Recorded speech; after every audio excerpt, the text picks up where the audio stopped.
Morris says residents have been without potable water for over a year. He says he's reached out to the NWC multiple times. Still, taps remain dry in areas like Goshen, Whitechapel, Eden, and Darlow. Now, Morris has grown tired of allegedly begging for what he says should be a basic human right. I asked NWC about 6 months ago, and every month from then, what's the update, what is going to be done to the system at Goshen.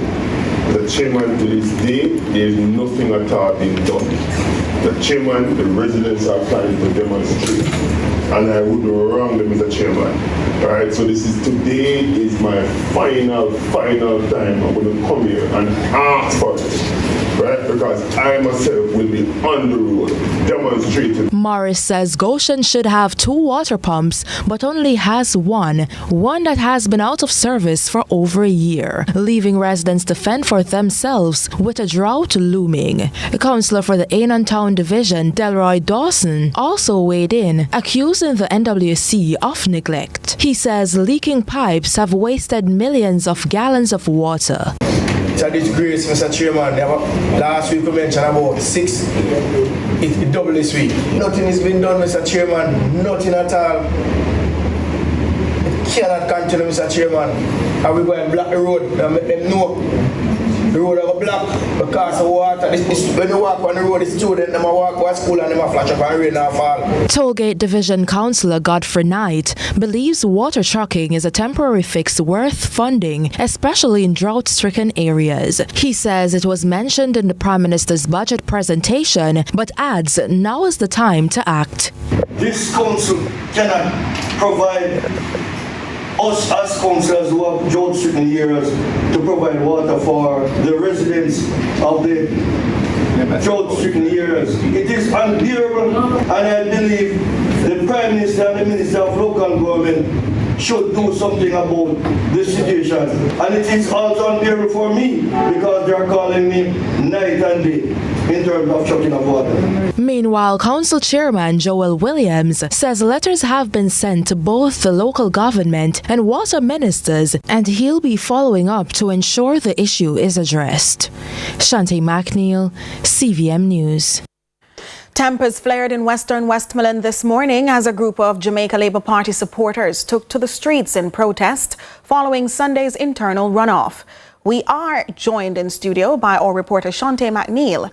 Shante, this is a continuation, of course, of what started at the weekend. That's right, Nika. And now, instead of celebrating their new JLP candidate, Garfield James, some supporters are voicing outrage and turning their backs on the party's pick.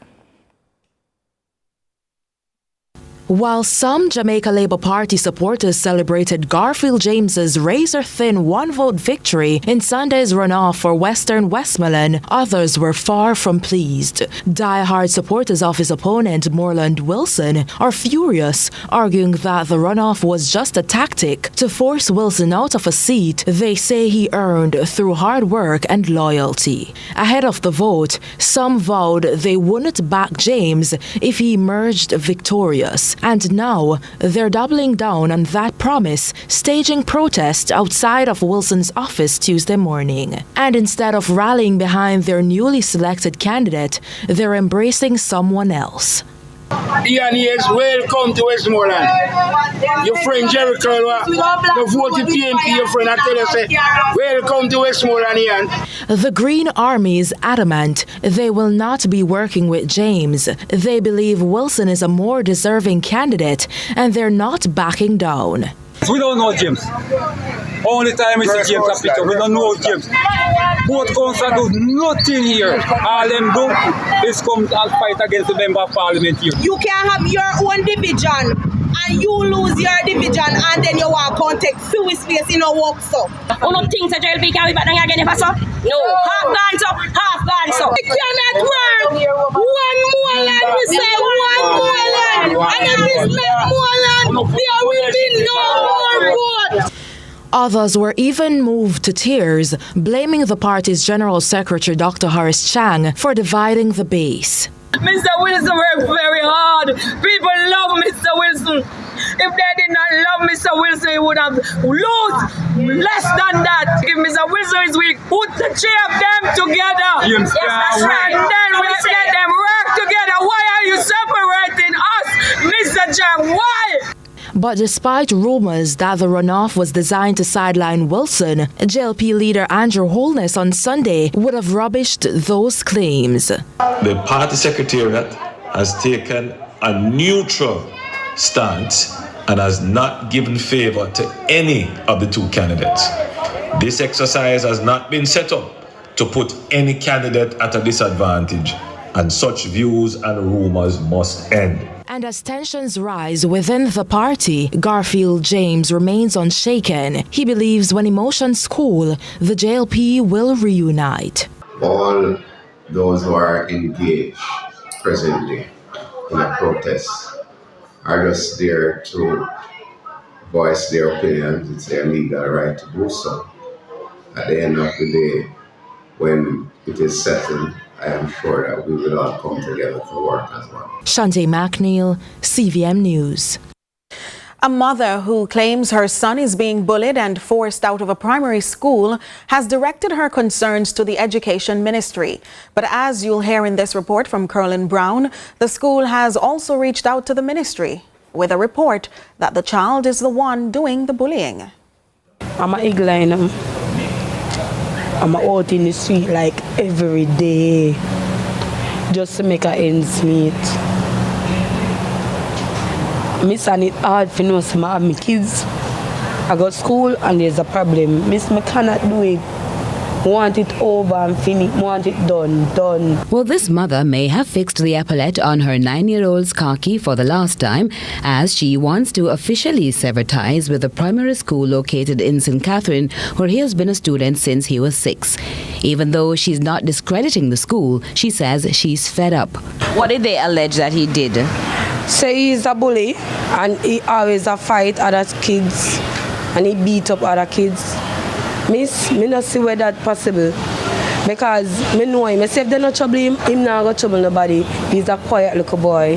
Have you ever had dialogue with any of the parents for those children it's alleged that he has bullied? Me no got no other parents to come to me, no, but the teacher, just the teacher only. She, however, admits to previously being summoned by the vice principal and a few days ago by the guidance counselor, after which an unscheduled meeting happened with the principal. That's when she claims things ended with a grade 3 student being expelled and prompted to leave. Some say, miss, no problem, because I got change him already. But to, want him finish out the school year, some say for the September, I got to get him in a different school. Come and see where there's a problem, miss. So, I try move him. But she said, leave no with him. Get a child off the compound, Someone else take him out and bring him home. When CVM News contacted the principal, she says he was not expelled, but the parent was informed it's best to seek a placement for him in another school closer to her. Both the principal and parent have lodged a report with the Ministry of Education. Meanwhile, the vice principal and the guidance counselor suggested counseling may be beneficial based on patterns of behavior they have observed. The mother says it has since been offered by the ministry.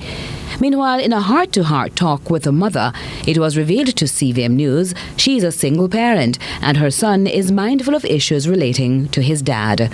Curlin Brown, CVM News. We take a break. More CVM News at 7 in a moment.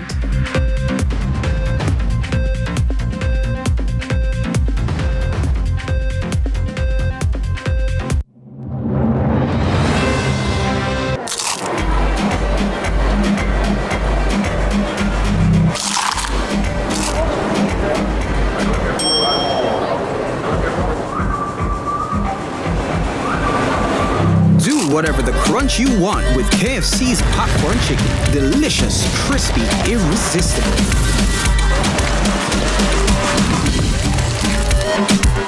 Now available in hot and spicy. KFC, it's finger-licking good.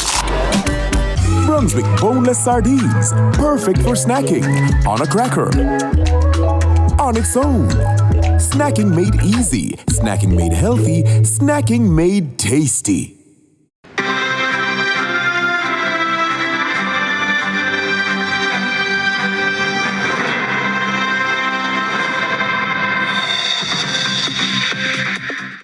People, are you ready? Fit Fire has joined the Fet. If you missed it on the ground, catch it on the TV. Shani Fitness brings her high-energy, dance-filled workout series, Fit Fire, to a TV near you. Join her and her team as they continue to get you fit for the Fet this season.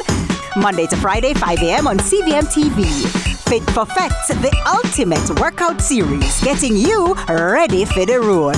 Powered by CVM TV. Fit for Fet, brought to you by Smirnoff. We do Carnival. Drink responsibly.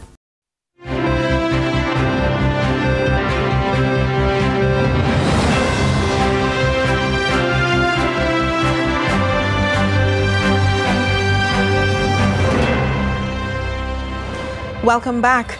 The Lay Magistrates Association of Jamaica is honoring 40 years, but as Jamaica moves to greater development, the spotlight turns to the evolving role of justices of the peace in the nation's justice system. Courtney Lewis explains how JPs are seeking to stay relevant in changing times. The Lay Magistrates Association is seeking to move away from the traditional stamp and sign role to getting more involved in community affairs. Through the Justices of the Peace, they're engaging community leaders, service organizations, and even the church to help deal with more domestic issues and find meaningful ways of dealing with misconduct. It's their way of staying with the times and, more importantly, engaging technology to set formalized standards.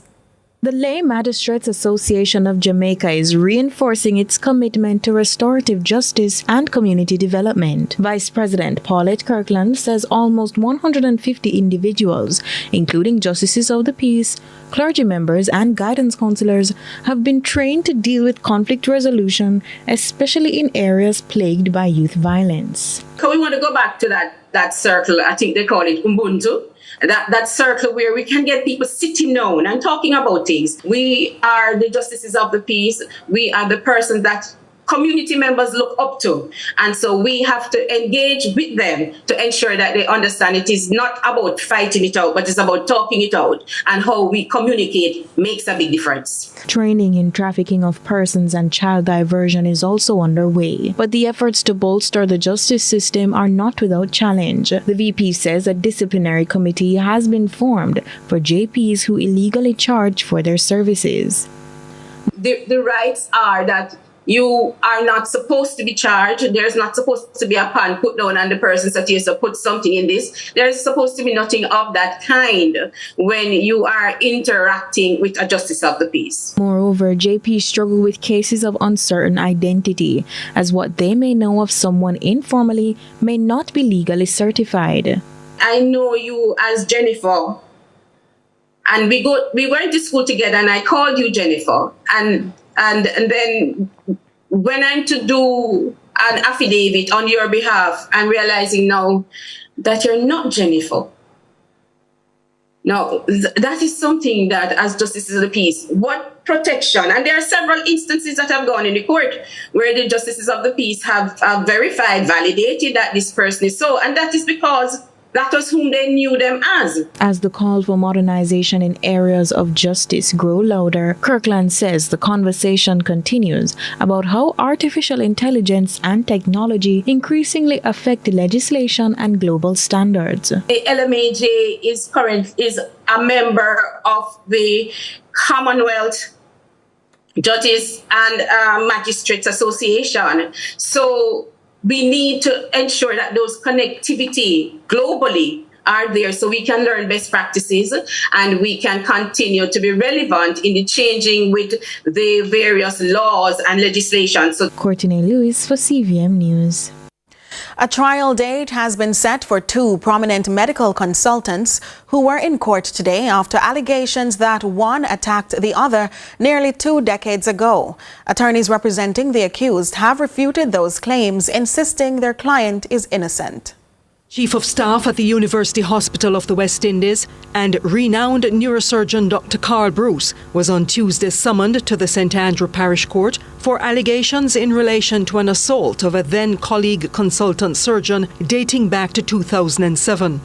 That allegation that Dr. Bruce attacked Dr. Roger Hunter while working at the facility was, however, rubbished by his legal team, headed by King's Counsel Tom Tavares-Finson. It is alleged that during an altercation, Mr. Bruce pushed him and that his necktie, I think, was torn, or his shirt was torn. And that is 2007, but of course we deny the allegations absolutely.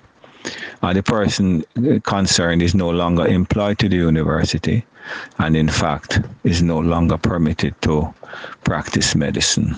So we are prepared to defend the charges and to continue to uphold the integrity of Dr. Carl Bruce, someone who is known to many, many persons who have attended the University Hospital in one capacity or another. However, the complainant, Dr. Hunter, is refuting aspects of those claims, advising CVM News that while he no longer practices at the UHWI, he remains on call from the comfort of his home. Dr. Hunter also shared his thoughts on the matter, which now proceeds to trial on September 29, 2025, with certain restrictions on their social media use up to that time. They asked if this should go to mediation. I said absolutely not. Trial date was set for the 29th of September 2025. Court number 4, Harvard Tree Criminal Court. Disclosure 2nd of May 2025. All parties should refrain from social media. Angela Melville, CVM News. And ahead of the break, we are joined by George Davis for a look ahead to our first ever Lead Story Prime following the news broadcast. Right, George? So what should we expect? Yes, indeed. Lead Story Prime. Lead Story is a year old. Already? Yes, you have done some of the heavy lifting. I appreciate that. And we have lifted it to a 1-year anniversary. It's a milestone. Yes, and so we went to the University of Technology, LT50 at the shared facilities area of the campus. And we spoke with politicians as we look to the election that is on the horizon. We had the CEOs of both major political parties, Dr. Horace Chang representing the ruling JLP and Dr. Dayton Campbell representing the opposition PNP. We heard from them about their party's readiness for the next general election. We also heard from Patricia Duncan Sutherland, who is the candidate in waiting for the PNP in Eastern St. Andrew. As you know very well, she or he who wins Eastern St. Andrew, their party will form the next government. That's how it works. So we had a fascinating discussion, a big audience, a robust participatory audience, mostly members of the People's National Party, but that was no fault of our own. And I'm saying you need to watch at 8 o'clock to feel the energy in the room and to hear where both of the major political parties are as we draw closer to the date of the next general election. Lead Story Prime is going to be a thing. It's going to be a staple on CVM TV, 8 to 9 p.m. This is the first of many fantastic episodes. We're seeing where the government has challenges in Western Westmoreland, South Manchester, Northeast Manchester, Central Clarendon, Northwest Clarendon, Eastern St. Thomas, West Central St. James. So we are ready to go. The Jamaica Labour Party is always a state of rhythm readiness. First thing. Bear in mind, I haven't set the election date, and we know election is due by September, which is a constitutional date, and by convention will be held before September. And so this is a year of election. But the party is always a state of readiness. We register our party organized every March. Lots more to come after the break, so stay with us.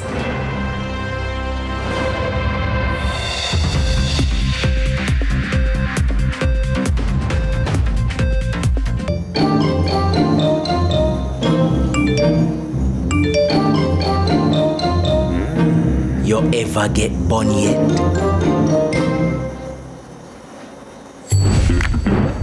Me not talk about heartbreak. Me a talk about the bun with full of spice, raisins and the perfect glaze. Bun for bun. So you do it now.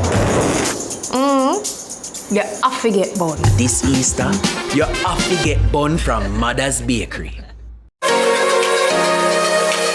Come rise with Tamighty. We'll drop a little Jesus in your ship with Carey Sales in Wednesday service. Then we'll hop into some good vibes for Easter with a movie night.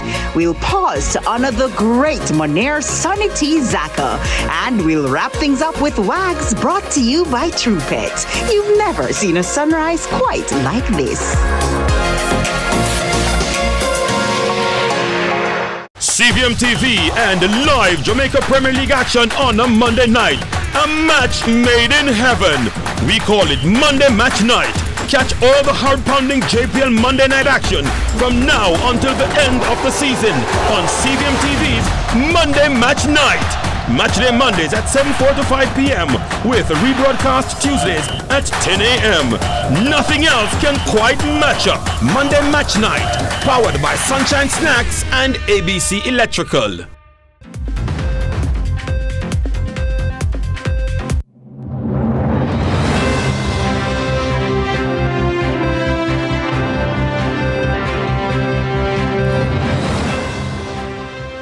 Welcome back.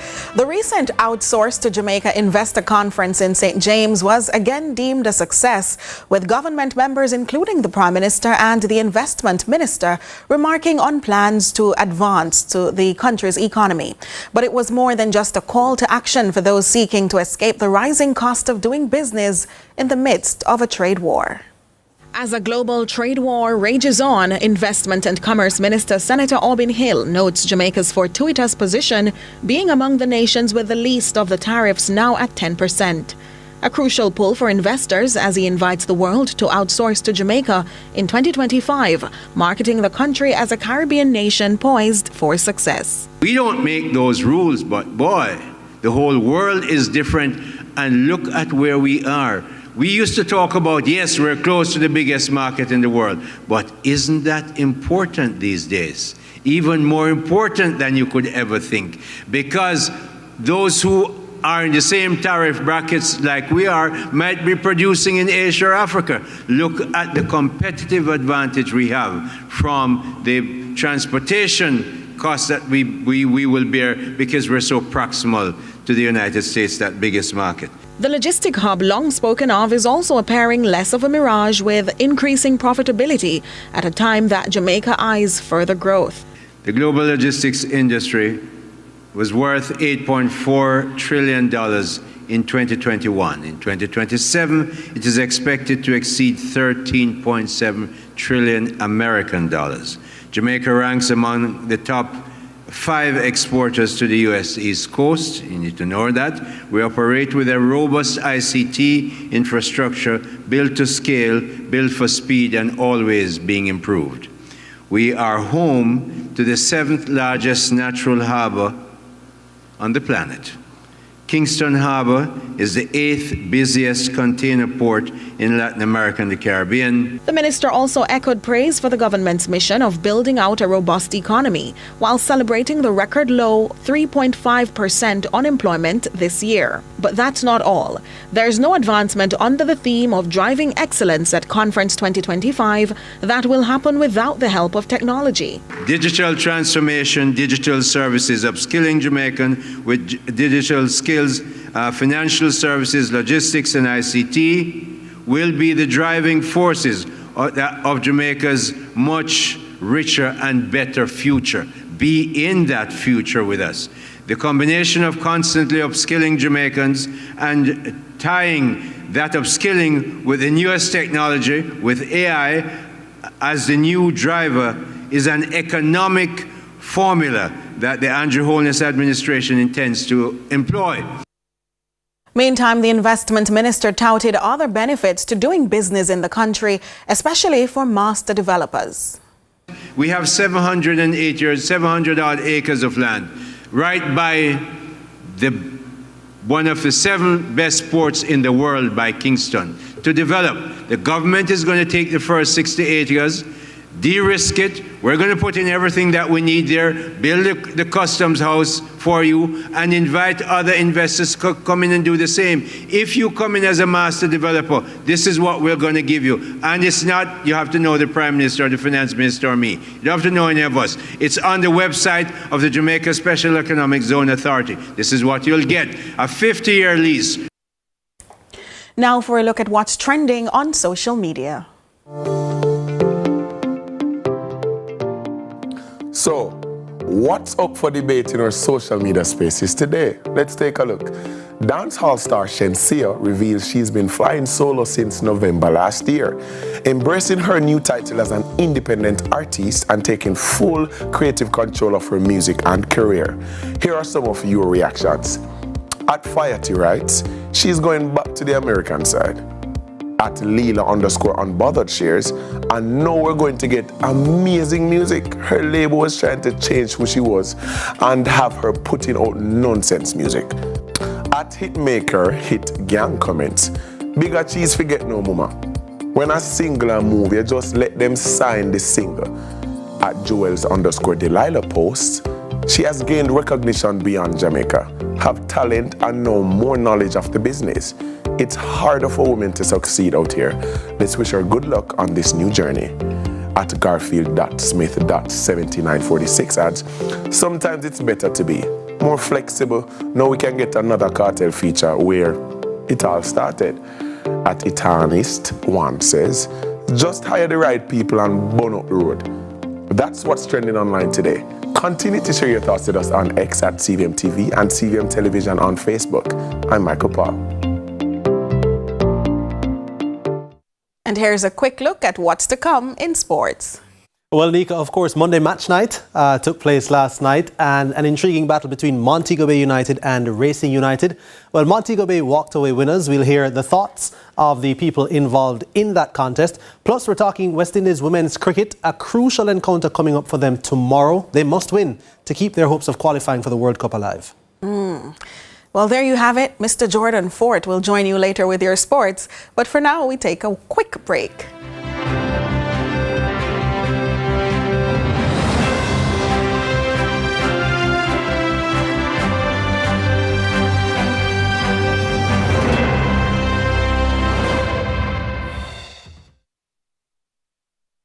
A world where innovation meets tradition.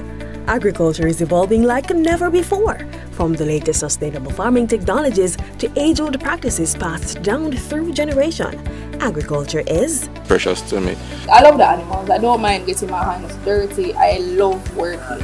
Join us right here on CVM TV every Sunday during news at 7 as we explore the people, the science, and the breakthroughs that are shaping the way we grow, eat, and live. You don't want to miss it. This is Farming Forward. New KFC saucy wings tossed in savory mango habanero or buffalo sauce. KFC, it's finger looking good. The time by KFC is 7:30. Two musical dance. They do. Straight.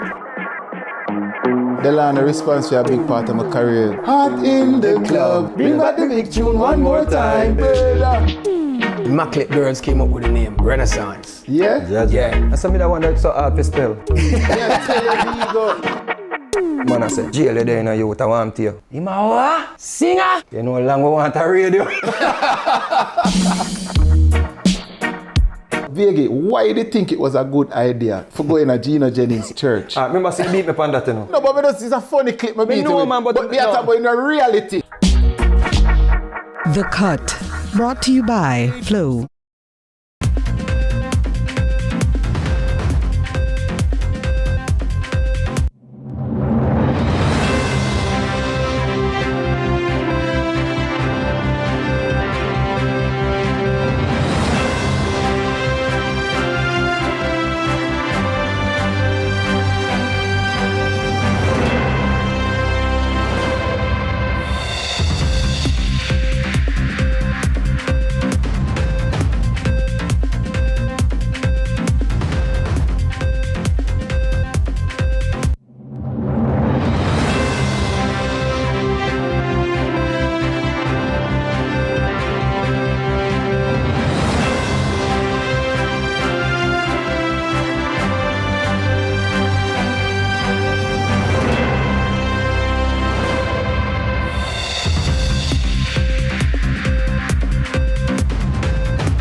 Welcome back. We take you over to the Business Report with Joel Crosskill.